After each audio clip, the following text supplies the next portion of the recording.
Qué bonito, ¿no? Qué bonito es poder tener esos espacios con la iglesia para poder bendecir la vida de nuestros hijos y también para denotar que para nosotros es importante la familia, ¿no?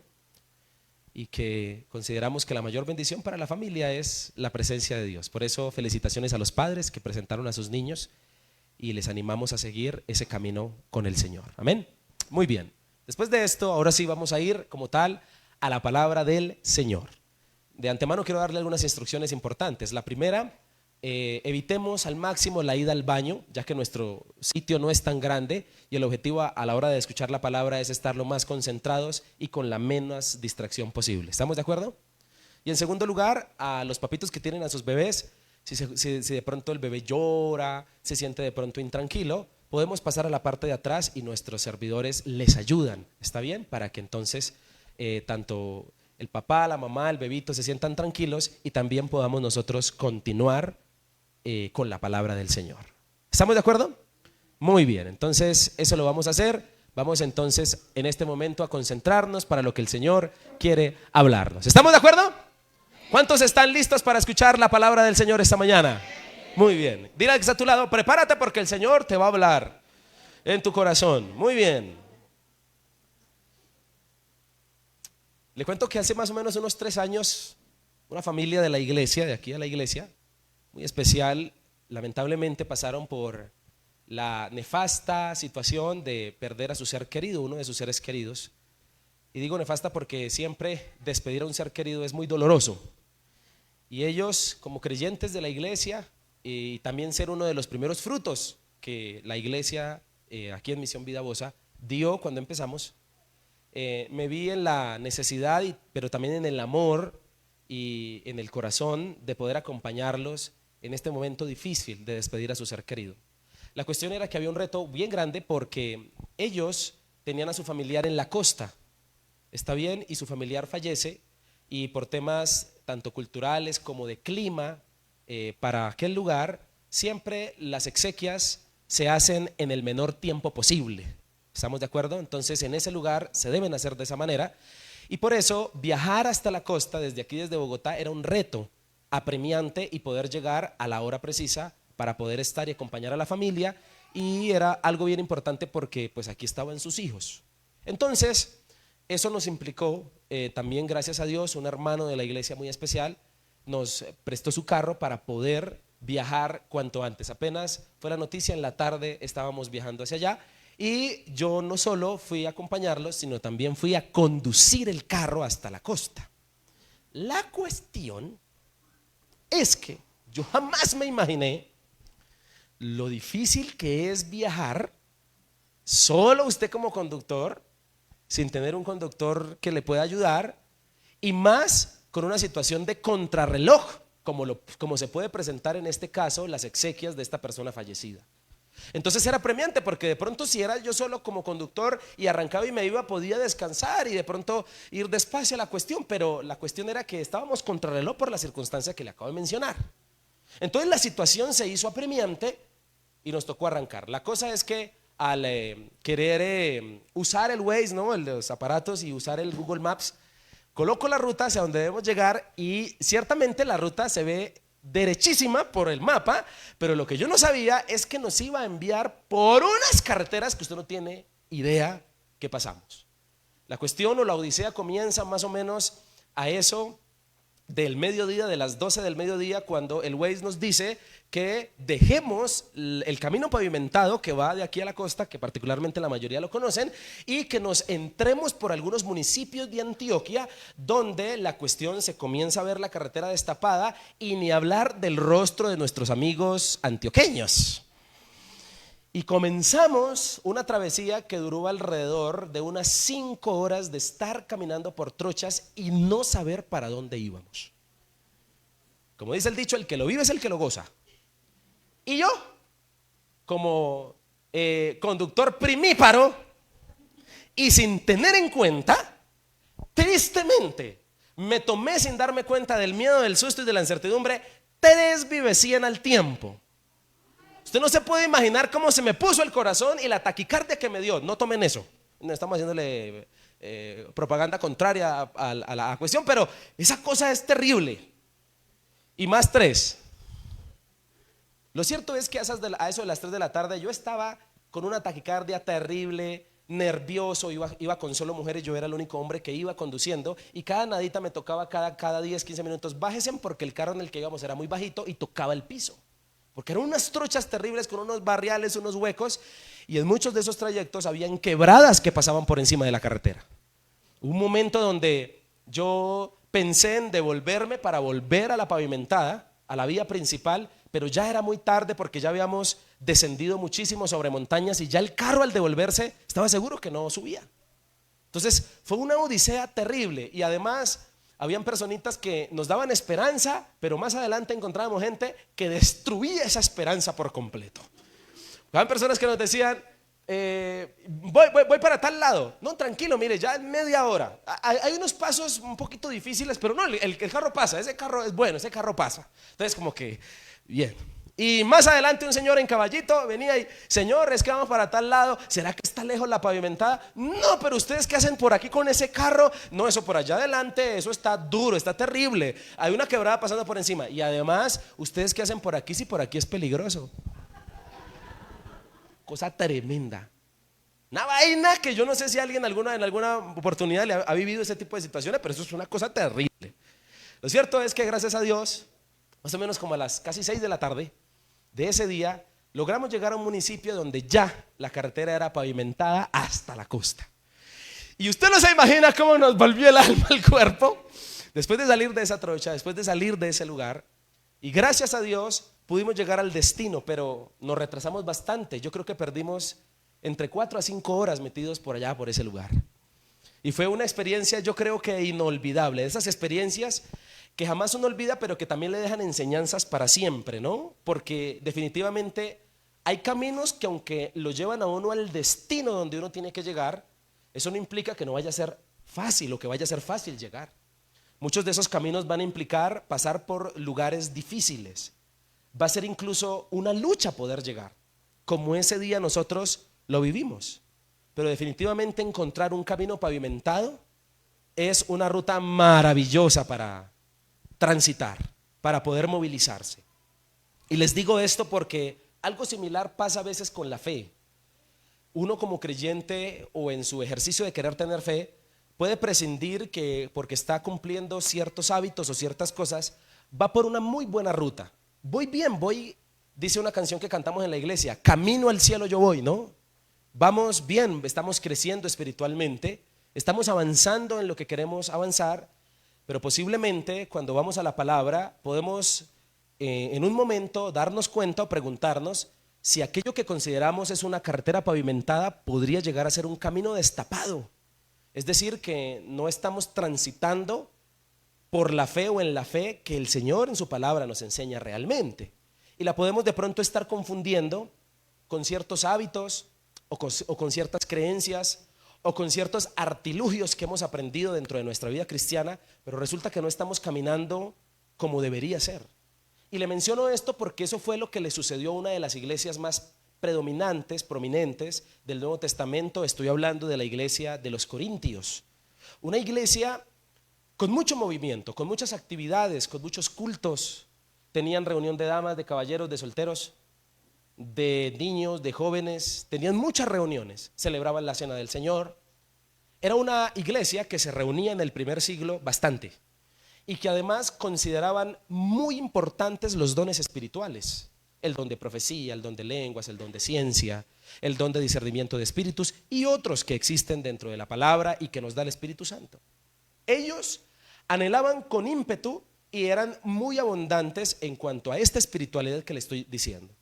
Era gente que vigilaba mucho, que hacía muchos ayunos y que había una fascinación por aquello que nosotros consideramos extrasensorial, por aquellas manifestaciones del Espíritu Santo que como buenos pentecostales a nosotros también nos caracterizan, ¿no?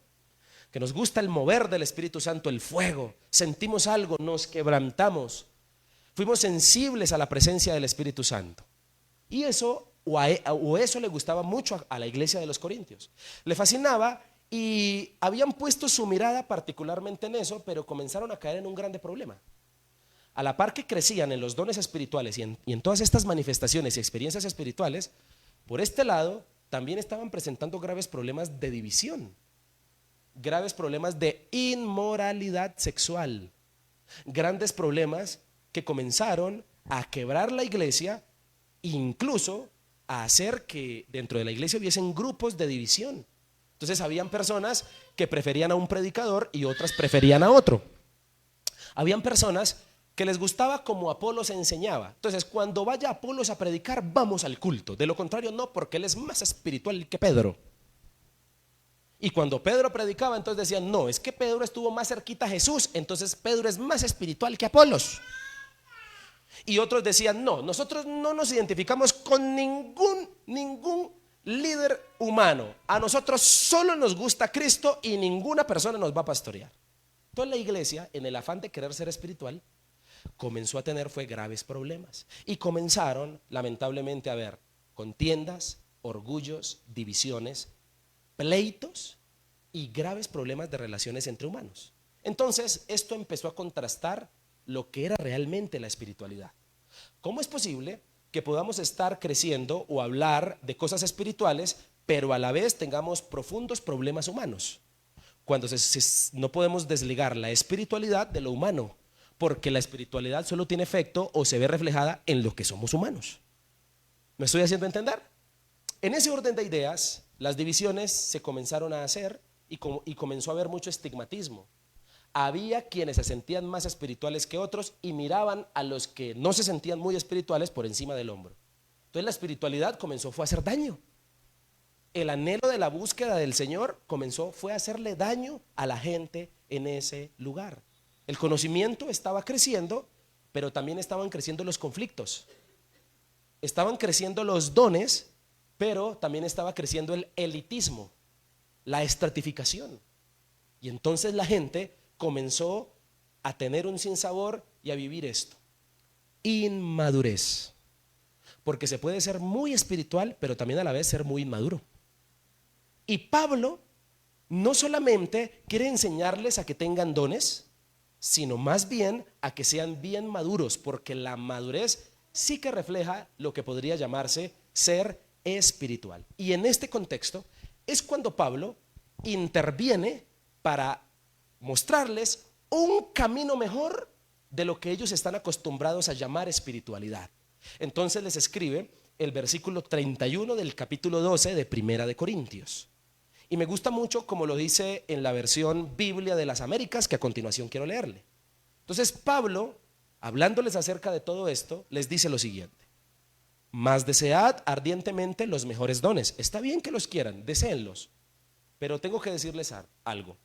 Aún yo os muestro un camino más excelente. Es decir, que está súper bien que quieran anhelar la presencia del Espíritu Santo, que quieran tener hartas vigilias, está súper bien que quieran ayunar harto, está súper bien que quieran orar, está súper bien que quieran hacer hartas reuniones de culto, pero les voy a mostrar un camino más excelente que eso. Versículo 1 del capítulo 13: si yo hablara lenguas humanas y angélicas, pero no tengo amor, ¿qué dice el pasaje? He llegado a ser como metal que resuena o címbalo que retiñe. Y si tuviera el don de profecía, ustedes corintios que les encantan los dones, bueno, les digo esto: si yo tuviera el don de profecía y entendiera además todos los misterios y tuviera el conocimiento, y si tuviera toda la fe como para trasladar montañas, pero no tengo amor, ¿qué soy? Nada. 3. Y si diera todos mis bienes para dar de comer a los pobres, y si entregara mi cuerpo para ser quemado, pero no tengo amor, de nada me aprovecha. Entonces el camino más excelente que Pablo les dijo que les iba a mostrar es el amor. El amor como la mayor expresión de que se tiene fe. Gracias.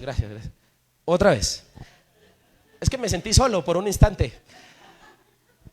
Pablo les está mostrando en los textos que el amor es la mayor expresión, el mejor camino, el camino pavimentado, la mejor ruta de la fe. Bueno, quieren tener fe, chévere que quieran dones, pero les tengo un mejor camino: ser amorosos. Y continúa el texto hablando, versículo 4. El amor es paciente, es bondadoso, el amor no tiene envidia, el amor no es jactancioso, no es arrogante, no se porta indecorosamente, no busca lo suyo, no se irrita, no toma en cuenta el mal recibido, no se regocija de la injusticia, sino que se alegra con la verdad. Todo lo sufre, todo lo cree, todo lo espera, todo lo soporta. 8. El amor nunca deja de ser. Pero si hay dones de profecía se acabarán. Perdón, Corintios. Qué bueno que quieran los dones, pero los dones se van a acabar. Pero el amor nunca deja de qué.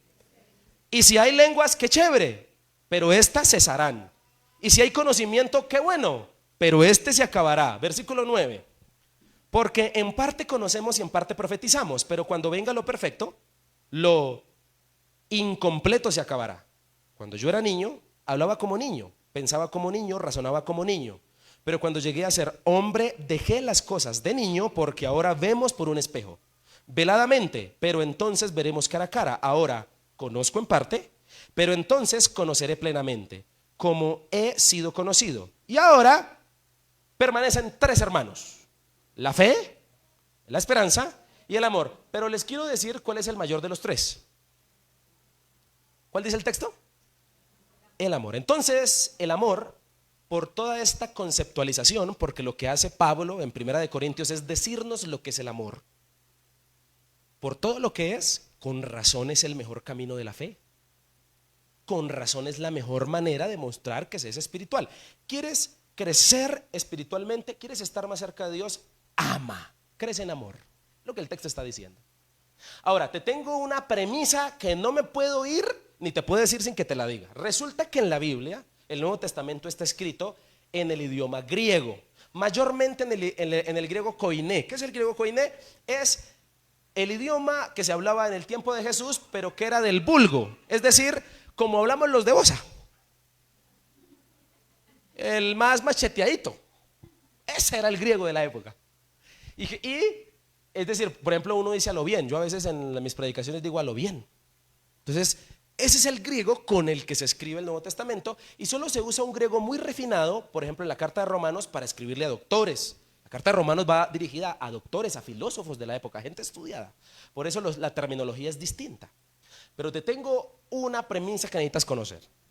Resulta que la palabra amor en el griego en la Biblia tiene 3 formas de escribirse y cada una significa de una manera diferente. En la Biblia existe el amor filial o fileos, que es el amor de amigos. Filial es el amor amigo. Entonces, en algunos versos dice fileos, amor filial, entre amigos. Está el amor eros, que es el amor entre pareja, lo que siente una chica por un chico, por su esposo o su esposa, por su novio o su novia, etc. El amor de atracción. Y está el amor ágape, que es el amor más grande, que es el amor sacrificial, que se entrega sin esperar nada a cambio. Ejemplo, el que sintió Dios por nosotros. Ejemplo, el que siente la mamá por usted. Un amor de entrega, un amor diferente. ¿Cuál crees que es el amor que aparece en Primera de Corintios de los 3? ¿Cuál de los 3? ¿Filial, eros o ágape? Ágape, señoras y señores. En el contexto original, el amor que aparece allí es el amor ágape, y no era para más, porque si el amor ágape fue el que recibimos de Cristo, se supone que el amor que debemos reproducir, ¿cuál es? Ese, el amor ágape. Así que en ese orden de ideas te quiero decir algo más. Hace unos días hablé de un mensaje titulado Evangeliómetro, midiendo cuánta espiritual hay entre nosotros referente a la forma en que tratamos a los demás. Jesucristo en el Nuevo Testamento dijo esto.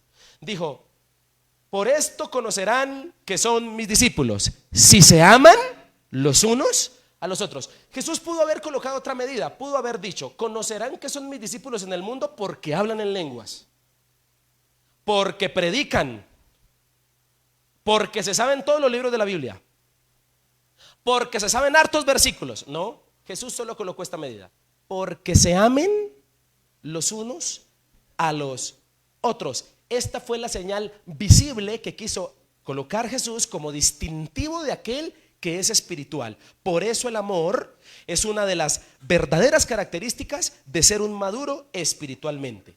El amor nunca ha estado desligado de lo que es ser espiritual.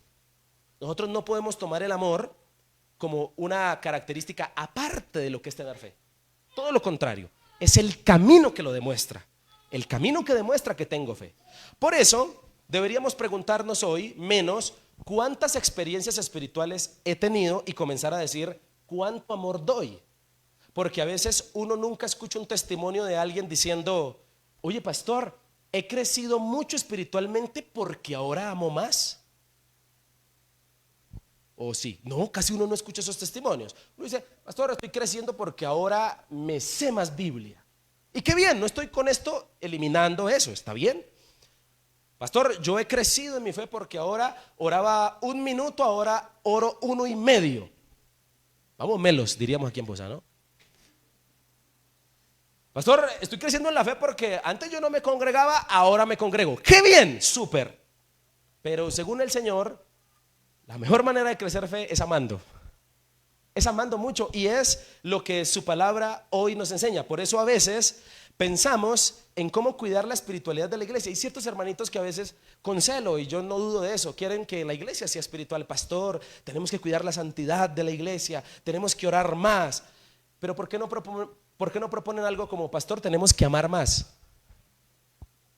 ¿No le parece?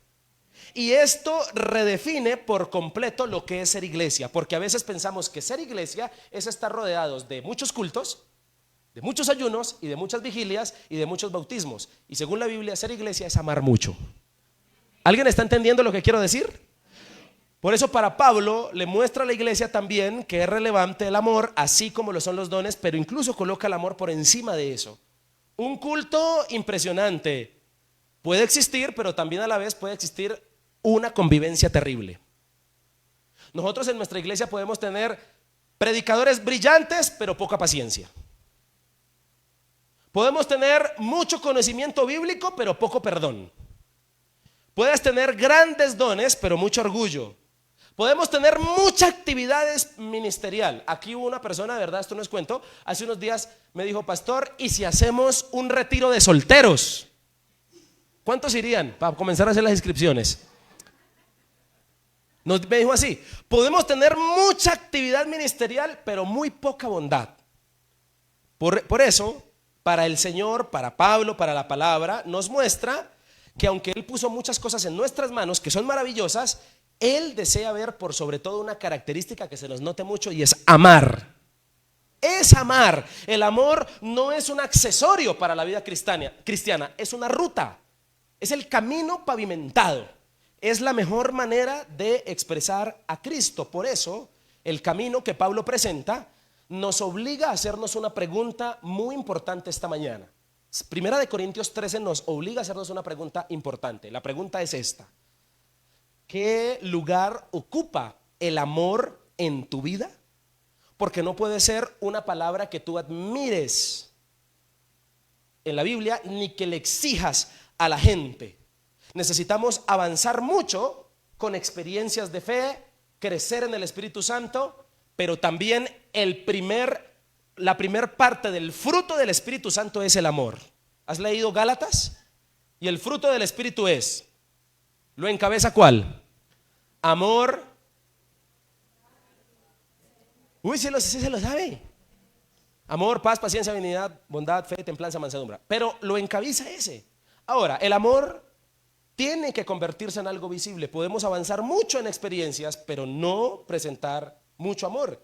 La pregunta es: ¿qué debe significar el amor para nosotros hoy? ¿Qué lugar debe ocupar? Ahora, en el pasaje de 1 Corintios 13, yo quise hacer algunas conclusiones acerca de lo que debe ser el amor para nosotros, de acuerdo a lo que el texto dice. Porque el texto presenta el amor de una manera magistral, de una manera maravillosa, y hay algunas conclusiones a las que hoy Dios nos quiere llevar a que lleguemos. A continuación te las quiero mencionar. En primer lugar, siendo el amor entonces el mejor camino de la fe, entonces ese amor o el amor debería ser entonces para nosotros en primer lugar nuestra mayor posesión. ¿Por qué razón? Yo no sé si tú notaste en los primeros versículos, pero este es un texto de contrastes. Y empieza el pasaje con un tema de contrastes, nótalo.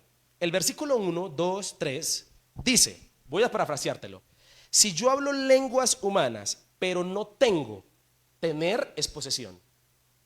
Dice luego, si yo tuviera el don de profecía, si tuviera ministerio, si tuviera conocimiento, si tuviera fe para mover montañas, pero no tengo amor. Nota cómo el pasaje hace un contraste entre posesión. Puedes tener muchas cosas, pero si te falta esta que se llama amor, no tienes nada. ¿Qué debería ser el amor para nosotros? Debería ser nuestra mayor posesión.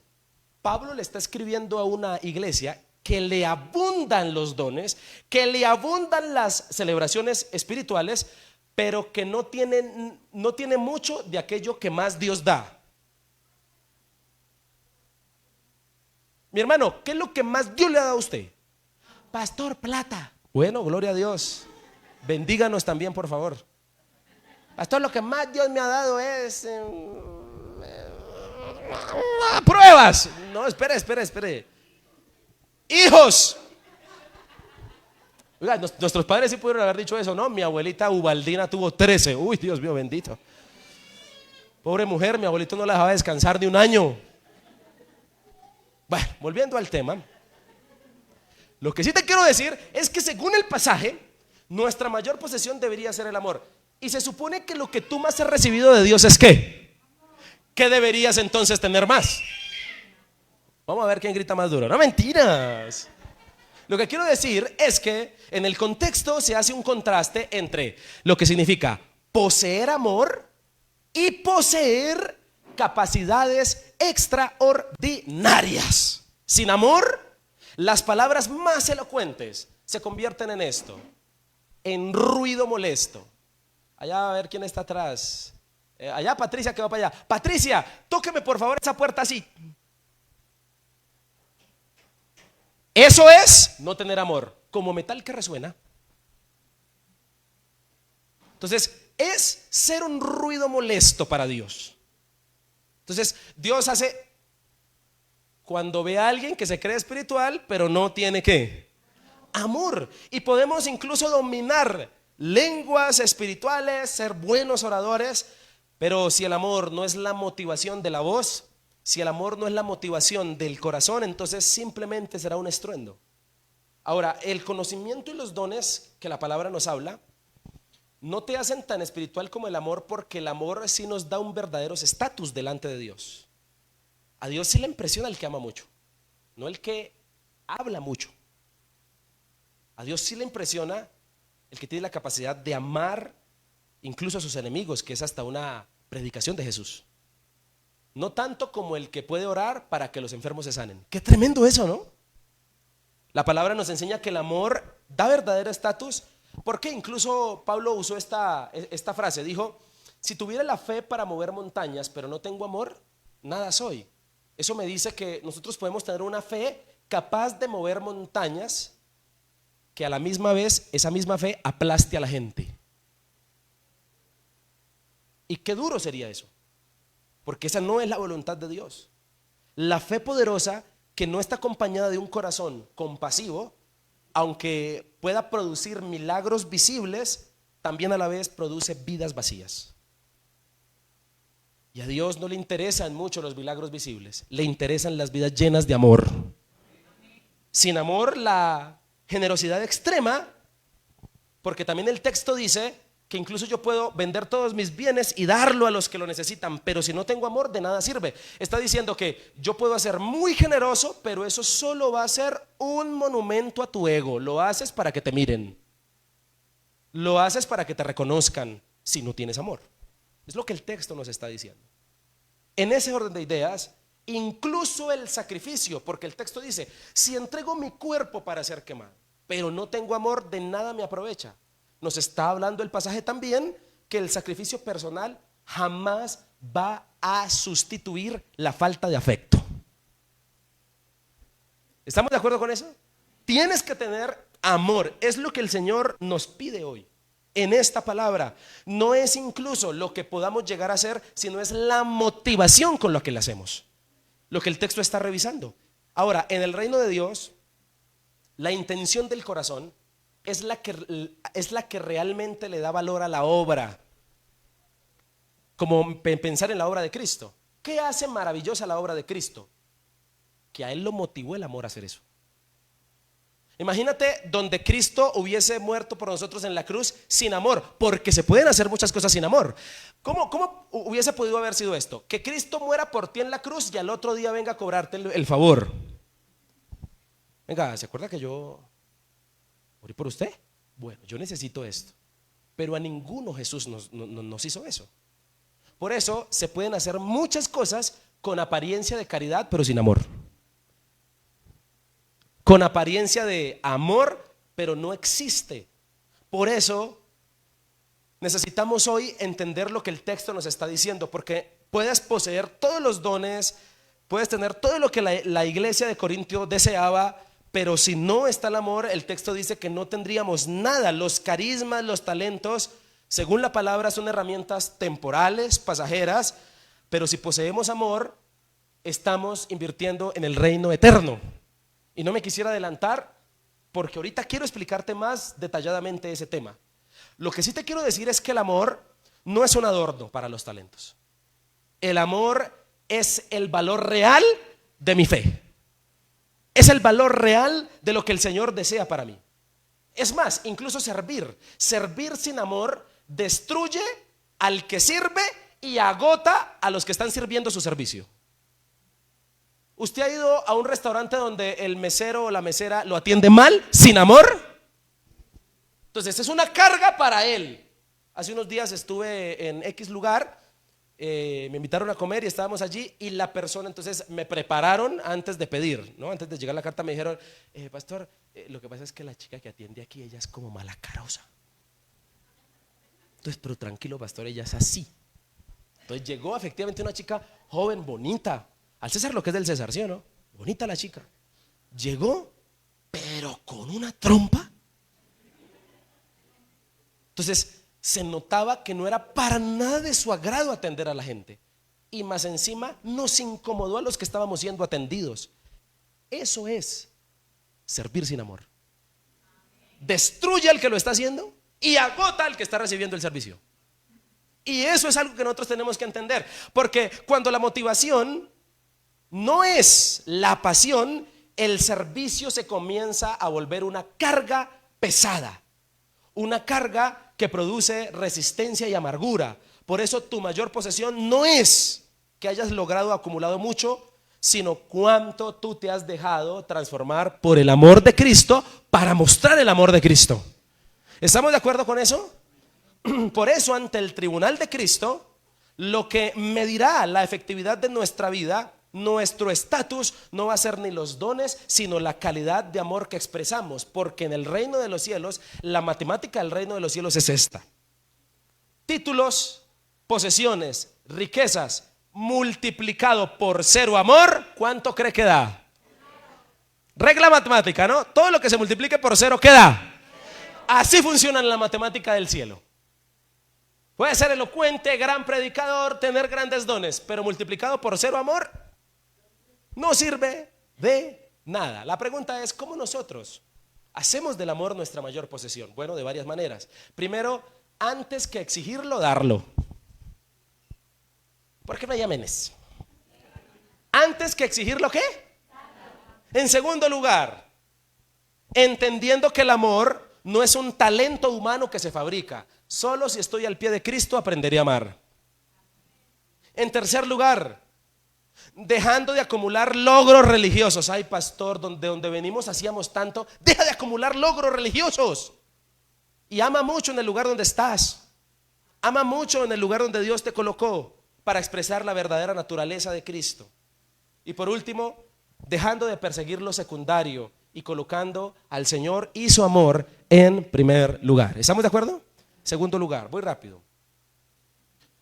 La palabra nos enseña que si el amor es el camino más excelente de la fe, entonces no solo debería ser nuestra mayor posesión, sino que también debería ser nuestra mayor práctica, señoras y señores. Y esto me duele decirlo porque a veces por lo que menos nos caracterizamos los creyentes es por casi no practicar el amor. A mí nunca se me olvidará este personaje, su nombre es Jaime, una persona que hace unos años atrás, por ahí unos 10 años, decidió ayudarnos, un empresario él, decidió ayudarnos en la iglesia en aquel entonces en La Vega con el pastor, decidió ayudarnos a organizar la estructura de la iglesia. Y este hombre, en el camino de ayudarnos a organizar la estructura de la iglesia, se convirtió a Cristo. Qué lindo, ¿no? Pero es un hombre que lee mucho, muy preparado. Y en una oportunidad, dando informes, nos dijo así, nos dijo: he visitado muchas iglesias en Bogotá, él vive aquí, muchas iglesias en Bogotá, y me he dado cuenta que la predicación que más dan los pastores está compuesta de 3 temas: de amor, de misericordia y de perdón. Pero también me he dado cuenta que cuando uno de sus miembros cae en pecado o falla, no le aplican ni misericordia, ni amor, ni perdón. Una persona que estaba empezando en la fe tuvo esta descripción de lo que somos. Por eso yo quiero que tú tengas en cuenta esto, porque donde tú trabajas y donde tú estás volteando la esquina, la gente te está viendo. Y alguno podrá decir: ¿y a mí qué me importa lo que digan? Bueno, te voy a decir que la Biblia dice que somos cartas abiertas. ¿Cómo hacemos con eso? Entonces, si tenemos fe, la gente sí tiene un poquito de por qué exigirnos. Es más, es una de las dicotomías que a veces la gente de afuera nos hace. Venga, y usted no es que es cristiano. Bueno, con todo el gusto deberíamos decirle: gracias por recordármelo. ¿Sabes? Y en este pasaje quiero decirte algo maravilloso. Señoras y señores, les voy a hablar del versículo 4 al 7, que por cierto es uno de los textos que más aparece en las tarjetas de bodas.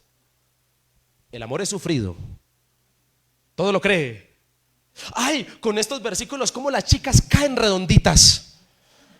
Te voy a mandar un versículo acerca de lo que yo siento por ti. Y comenzamos a leer 1 Corintios capítulo 13 versículo 4. El amor es paciente, pero el que lo manda es un impaciente. El amor es bondadoso, pero el que lo manda es un guache. El amor no tiene envidia, pero espere que convivan juntos para que vea lo envidioso que es. El amor no es jactancioso, espérese y verá que a toda hora se dice: esta familia es algo por mí, por mí. Y olvidamos que este pasaje no fue escrito para dárselo a la novia ni al novio. ¿Cuál es el amor de 1 Corintios? Filial, eros o ágape. Ágape, ¿cuál es el para la esposa? Eros, el amor eros. Y el del texto es ágape. Así que siento desilusionarte, pero no le dediques más esto a tu esposa. ¿Estamos de acuerdo? ¿Por qué razón? Porque este texto no fue escrito para dedicárselo a la novia, sino fue escrito para confrontar nuestro carácter. Para eso fue escrito este texto. Cuando el texto nos dice: el amor todo lo sufre, todo lo soporta, está hablándole a nuestro carácter, no es para dedicárselo a nuestra novia, a nuestra esposa. Esto no es una licencia poética, sentimental, para dedicarle a mi pareja, sino es un estándar conductual exigente. Imagínate, así es el amor soporta. ¿Cómo te va ahí? El amor es sufrido, ¿cómo nos va ahí? El amor no es jactancioso, ¿cómo nos va ahí? Amar de acuerdo a este texto no es sentir una emoción agradable, sino la decisión consciente de que tenemos que gobernar nuestra conducta. Por eso el amor convierte la espiritualidad en conducta. Qué maravilloso es el amor. Por eso para Dios la mejor manera de ver qué tanto efecto ha hecho su presencia en nuestra vida es la capacidad que tenemos de amar, porque el amor convierte la espiritualidad en conducta. El amor jamás fue para la fe un concepto abstracto. Abstracto es que no se puede tocar, no es intangible. Se puede mirar en la conducta de una persona que tanto ama. Y cada una de las virtudes y también los defectos del mismo pasaje están midiendo nuestro carácter. El amor es la expresión máxima que siempre quiso Cristo encontrar en nuestras vidas. Pablo le habla a una iglesia y yo le pido que por favor no seamos como Corinto en esto. Porque Pablo le está hablando a una iglesia que habla de Dios, pero no se parece a Dios. Y uno puede ser alguien que hable de Dios, pero no parecerse a Dios. Y tu mayor logro es parecerte a Dios, no hablar de Él. Es más, si te pareces primero, después hablas sin siquiera abrir la boca, con algo que se llama testimonio. Por eso el amor pone límites a nuestro ego. Dice el texto que no es envidioso, no permite incluso tampoco esto. que cada ofensa que me hagan baje a mi corazón y determine mi reacción. Yo estoy meramente comprometido. ¿Y qué lucha ha sido?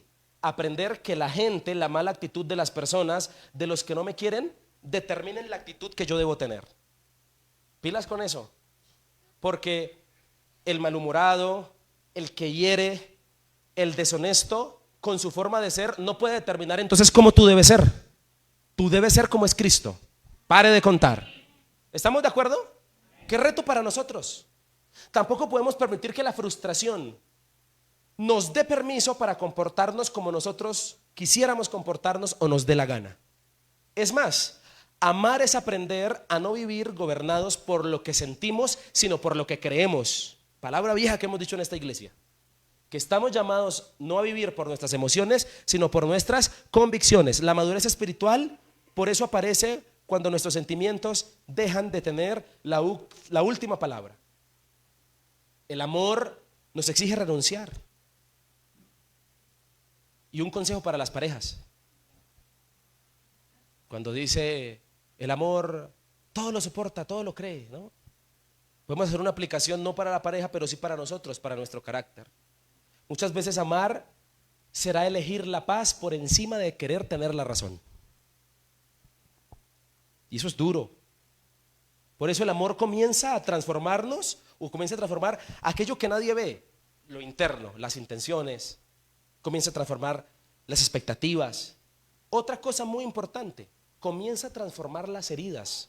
El amor de Cristo transforma las heridas. Por eso te quiero dar un consejo hoy. Si quieres ser espiritual, comienza a amar y deja de llevar la contabilidad del daño que te han hecho.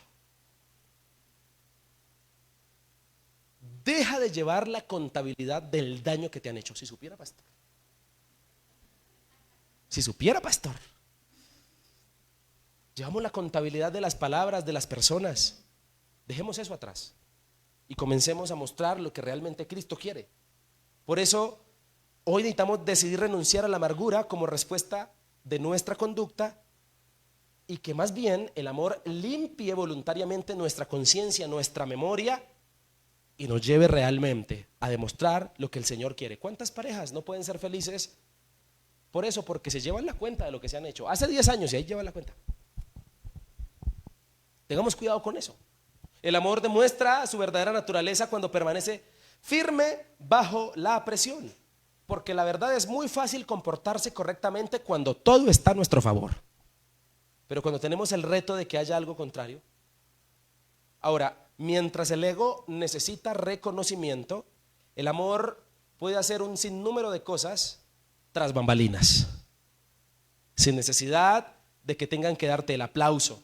Y otra muy importante, el amor no depende de que si yo estoy de buen ánimo o de mal ánimo. El amor está por encima de lo que llegaría a ser un sentimiento, porque el amor tiene la capacidad de convertir lo correcto en una decisión. La práctica del amor no son simplemente modales cristianos. La práctica del amor es una forma de vida y es lo que Cristo hace rato quiere venir formando en cada uno de nosotros. Y te aseguro que cuando eso suceda, definitivamente, cuando Cristo gobierna nuestro corazón, nuestras conductas también van a ser gobernadas por Él. Ahora, en tercer lugar, el texto también nos habla de que si el amor es el camino de la fe, debe ser entonces para nosotros nuestra mayor posesión, nuestra mayor práctica, pero también nuestra mayor permanencia. Y aquí me quisiera detener un instante. El versículo 8 comienza diciendo: el amor nunca deja de ser, y hace otro contraste. El primer contraste fue entre lo que tengo y no tengo. El segundo que vimos fue entre lo que es el amor y lo que no es. Y el tercer contraste es entre lo que permanece y lo que va a pasar. Y el texto dice: el amor nunca deja de ser, pero si hay dones de profecía se acabarán. Y luego hace, para parafraseártelo, luego hace una ejemplificación con nuestra vida. Cuando éramos niños nos comportábamos de una manera, ahora que ya somos viejos nos comportamos de otra. Se supone, ¿no? Hay casos excepcionales. Pero lo que está diciendo el texto es que es natural dejar de comportarse infantilmente cuando se crece. Y en este orden está colocando lo que va a pasar. Y te tengo que decir algo que el texto está haciendo. Pablo le está dando un golpe de realidad a los corintios. Les está diciendo, en otras palabras, ustedes que anhelan las lenguas, los dones de profecía, sanar enfermos, les voy a decir que eso solo es para la tierra. Cuando estén en el cielo ya no lo necesitan. Todo eso no es eterno, aunque es espiritual. Según el pasaje, lo que va a trascender incluso la muerte es ¿qué? El amor. Porque usted ¿qué cree que se la va a pasar haciendo al otro lado del sol? Amando ¿a quién? Al Rey de Reyes. Es lo que el texto está diciendo. Entonces les demuestra que todo aquello por lo que tanto ellos se han ufanado es temporal, es pasajero y demuestra su verdadera vanidad. Los dones, los carismas, las vigilias que realicemos, los ayunos importantes, los vamos a seguir haciendo. Pero eso es para acá. Porque cuando estemos en el cielo ya no necesitamos hacer vigilia. ¿En serio? Cuando estemos en el cielo ya no vamos a necesitar hacer ayunos. Eso lo necesitamos para acá. Pablo les dice, ¿qué tal si comenzamos a vivir desde ya en un camino mejor llamado amor? ¿Estamos de acuerdo? Por eso Dios, aunque nos da dádivas que nos acompañarán por el viaje de la vida terrenal, nos está ofreciendo un mejor camino, que es el amor. Y además que es muy peligroso colocar nuestra confianza en aquello que va a pasar, en aquello que pasa. Por eso es bueno de cuando en cuando asistir a funerales, para darse cuenta que no existen entierros con trasteo. Porque la muerte tiene una fascinación y es de que aclara la vida. La gente cuando se muere un ser querido se le aclara la vida, hace prioridades. La muerte tiene esa capacidad. Y hoy Dios no está usando un funeral, está usando una predicación para decirte que hagas prioridades. Y que es peligroso gastar toda nuestra vida en lo que solamente tiene valor para esta temporada. Por eso Pablo y el Señor nos están obligando a colocar nuestra mirada por encima de lo terrenal y nos están invitando a colocarla en lo eterno. Por eso, ser verdaderamente espiritual incluye soltar apegos. Hace un tiempo atrás, mi querido pastor Carlos me confrontó de la siguiente manera y me dijo, Jason, si a usted le diera una maluquera en la voz y no pudiera volver a predicar ni a cantar, ¿usted seguiría amando a Dios con la misma fuerza? Si tocara quitarlo de ser pastor y le tocara dedicarse a vender empanadas, ¿usted seguiría amando a Dios con la misma fuerza? Y ese día aprendí que yo no puedo hacer ni de la iglesia ni de la predicación mi proyecto de vida. Mi mirada tiene que estar puesta en Cristo, porque todo lo puedo perder.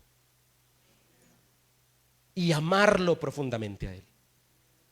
Por eso mi mayor llamado es a pasar tiempo con Cristo. Tu mayor llamado antes que servir a las naciones es pasar tiempo con el que te llamó, con Jesús. La palabra en Marcos capítulo 3 versículo 13 dice: y el Señor Jesucristo subió al monte y llamó a los que Él quiso y designó a 12 para estar con ellos. Solo quería estar con ellos, pasar tiempo de calidad. Y eso incluye amar. Amar incluye soltar cuando llegó el tiempo de soltar. Y de seguro pues yo no lo quiero soltar con esto, no lo quiero asustar, pero puede que llegue una temporada de la vida donde yo ya no sea más el pastor de esta iglesia, donde Dios me mueva o me quite. Y yo como pastor tengo que aprender a soltar cuando llegue el tiempo de soltar. Yo no me puedo apegar a algo que es pasajero. Dios me está invitando a que me apegue a Él, a amarlo a Él. Con eso no estoy diciendo que me voy a ir. Le dañé el sueño a muchos que querían que me fuera. Mentiras. Molestando. La madurez espiritual también consiste en saber soltar, señoras y señores. ¿Qué tienes que ya comenzar a soltar? En tu casa, en tu familia. Hay que empezar a soltar y eso también implica amar. Amar no es retener, amar es dejar ir también. Amar es dejar crecer. Esas señoras que tienen su niño de 35 años ahí en la casa. Ay, perdón, ¿la embarré? Amar es dejar crecer. Amar es soltar. No podemos convertir lo equivocado en aquello de lo que de lo que nosotros podemos sentir. Más bien pasemos a otro punto rápido porque estoy viendo las etapas. Mira. Las etapas infantiles del pasaje nos están enseñando que definitivamente nosotros necesitamos aprender a ser maduros. El texto habla de ser infantil, y cuando uno se apega a lo que es terrenal, sigue siendo un niño chiquito, según el pasaje.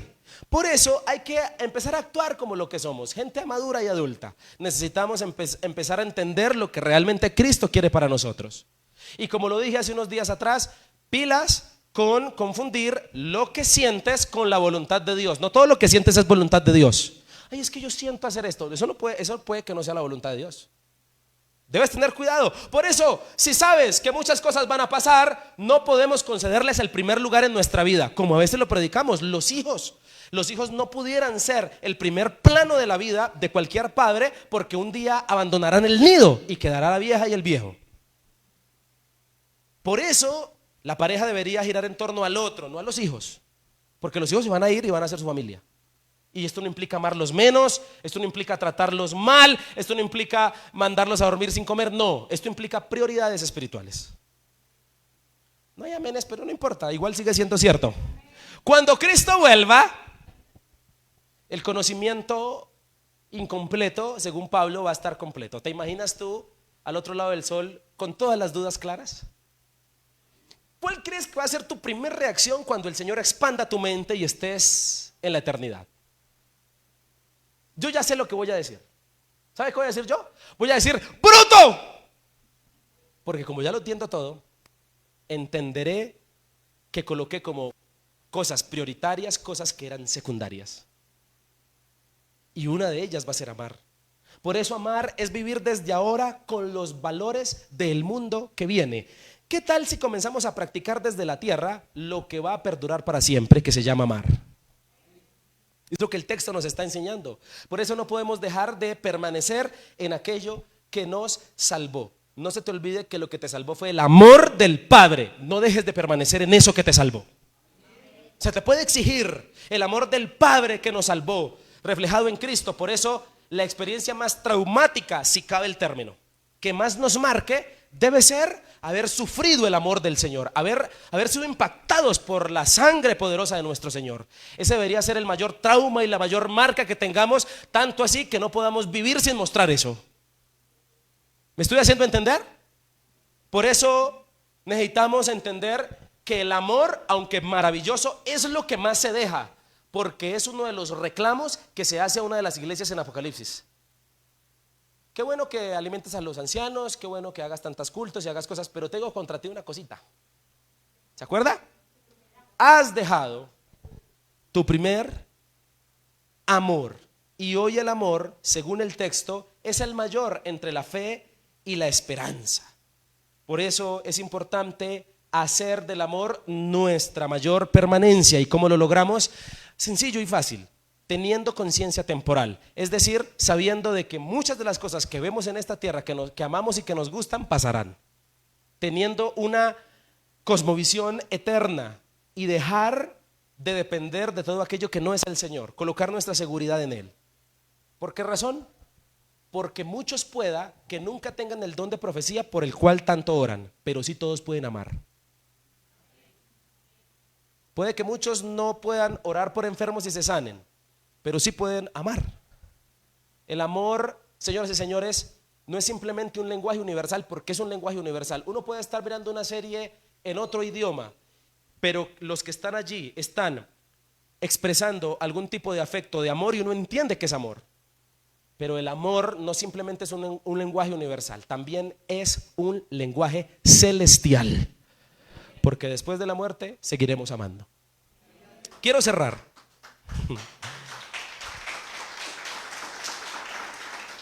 Quiero cerrar esta palabra con algo muy importante. Hemos hablado esta mañana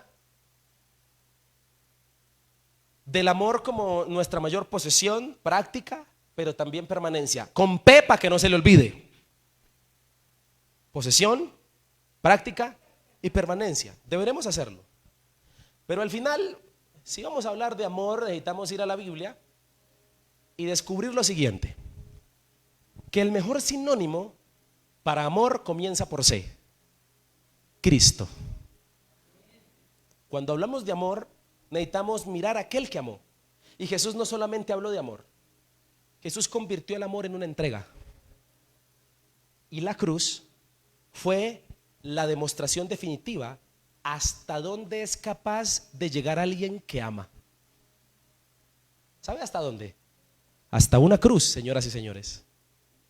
Por eso en la cruz, Cristo amó cuando ser amado era una imposibilidad.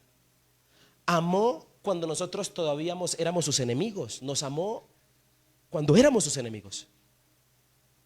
Cuando no teníamos nada que ofrecerle y cuando nuestro pecado no merecía amor, sino merecía condenación.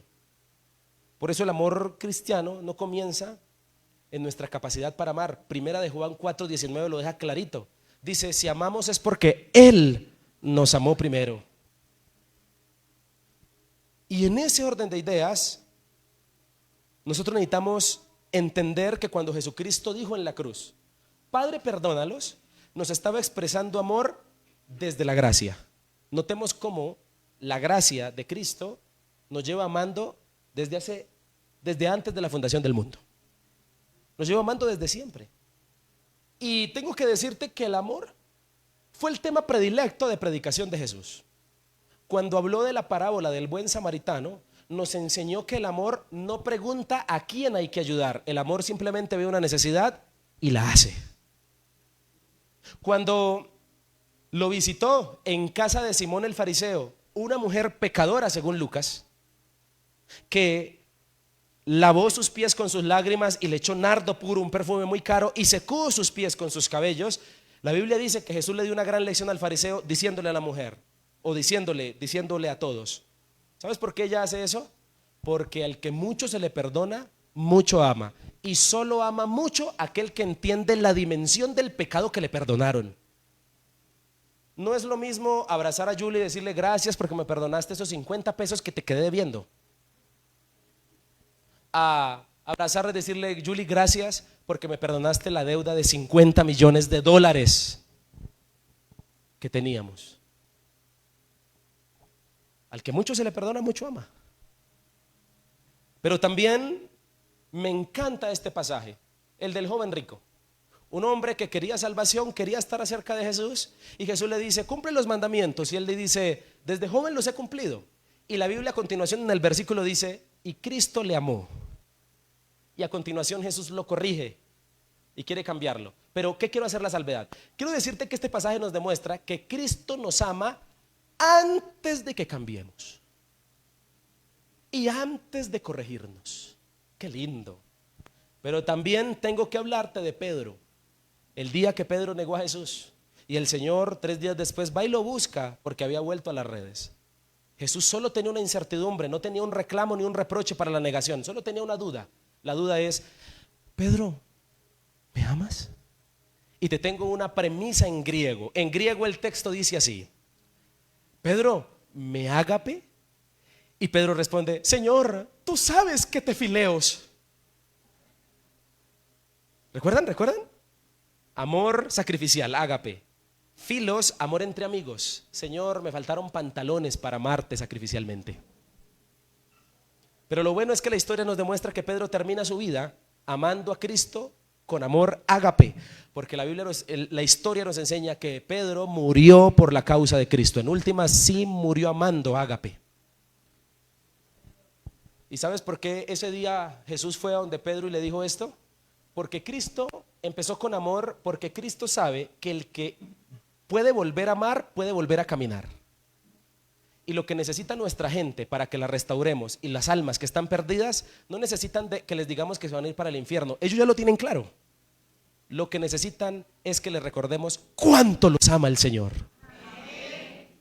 Y cuando les digamos que Cristo los ama y ellos entiendan el amor tan grande que tiene Jesús por ellos, caminarán hacia el Señor por la eternidad. Por eso Jesús resumió la dirección de la vida en 2 mandamientos: amarás al Señor tu Dios y amarás a tu prójimo como a ti mismo. Por supuesto que debemos aprender a hablar en otras lenguas, a orar al Señor para que venga eso. Claro que tenemos que aprender a defender nuestra fe, a hacer reuniones, necesitamos servir, pero hoy necesitamos preguntarnos algo mucho más profundo. ¿Se parece el amor que yo expreso al amor de Cristo? Porque el mundo no solamente necesita escuchar de Cristo, el mundo necesita ver cómo la gente de Cristo ama como Cristo ama. Eso necesita el mundo. Y cuando leímos 1 Corintios 13, estábamos leyendo sin darnos cuenta la radiografía misma de Cristo. ¿Quién amó hasta soportar? ¿Quién amó sufriendo? ¿Quién amó sin envidia? ¿Acaso no es Jesús? Por eso la mayor expresión de nuestro Padre Celestial fue darnos a Cristo cuando el mismo Jesús dijo: porque de tal manera amó Dios al mundo. Y esta semana, por favor, no busque solamente la oportunidad de hablar de Jesús, sino busca la oportunidad de expresar el amor de Cristo con la forma en que amas. Ahí estás mostrando el amor de Jesús. Y una última, si Cristo es nuestro destino, amando se llega a Cristo. La forma de llegar es amando. Señoras y señores, esto es por el camino pavimentado, que el Señor quiere para ti y quiere para mí. Padre, yo quiero orar en esta hora dándote gracias por tu palabra y por lo que has hecho que hoy entendamos. Gracias, Señor. Quiero que ores conmigo y gracias por los minutos adicionales que me regalaste. Señor, oramos pidiéndote que esta hora nos ayudes a entender este texto y esta palabra. Deseas que te amemos profundamente. Deseas, Señor, no solo que te amemos, sino que ese sea el camino que recorramos en nuestra fe. Que esa sea la forma de expresar, Señor, lo que tú has hecho en nosotros, porque creo que todos concordamos en que lo más que hemos recibido de ti es amor. No queremos soltarnos de tu mano, Señor. Necesitamos hacer del amor ágape, del amor que recibimos de ti, nuestra mayor posesión. También, Señor, nuestra mayor práctica y nuestra mayor permanencia. Hoy te pido, Dios, que si por algo seamos conocidos en esta localidad que nos has puesto, en este barrio, Señor, en este lado de Bogotá, Dios, sea por esto, por el amor, de la forma en que saludamos a la gente, en que les abrazamos, en que les bendecimos y damos sin esperar nada a cambio. Queremos ser a tu imagen, Señor. Queremos ser como tú eres, Jesucristo. Queremos ser como tú eres, Señor. Y aunque esto vaya en contravía de lo que la vida nos ha enseñado, de lo que nuestra cultura nos ha enseñado, ayúdanos, Señor, a resistir para que podamos hacer el cambio a lo que tú deseas. A veces hay todavía mucho odio en nuestras palabras, Señor. Todavía a veces hay mucho resentimiento y muchas ganas y deseos de venganza en nuestra manera de expresarnos. Necesitamos ser más como tú. Hoy te pido, Dios, que nos ayudes a todos, porque creo que todos aquí nos hace falta más demostrar el amor, Señor, que tú nos has colocado. Yo quiero bendecir la vida de todos los amigos que vinieron hoy, de toda la gente que sacó esta mañana para venir a este lugar a escuchar tu palabra, Dios. Señor, les he transmitido lo que hablaste a mi vida esta semana, les he dicho lo que tú has colocado en mi corazón. Te pido que dé fruto al 100%, pero sobre todo te pido para que en esta iglesia, Señor, tengamos mucho más amor que cualquier otra cosa, que cualquier otra virtud espiritual que deseáramos. Y por supuesto que seguiremos orando a ti por dones, por carismas, por manifestaciones, por milagros. Claro que sí, lo necesitamos, Señor, pero que ninguno de ellos opaque lo que más deseas ver: amor. Te adoramos en esta hora, te bendecimos y queremos colocarte en nuestra vida, en nuestro tiempo, nuestro resto de días, Señor, para que sea tu gracia poderosa llenándonos. Gracias, Señor, porque tu amor nos sana. En el nombre de Jesús, amén y amén.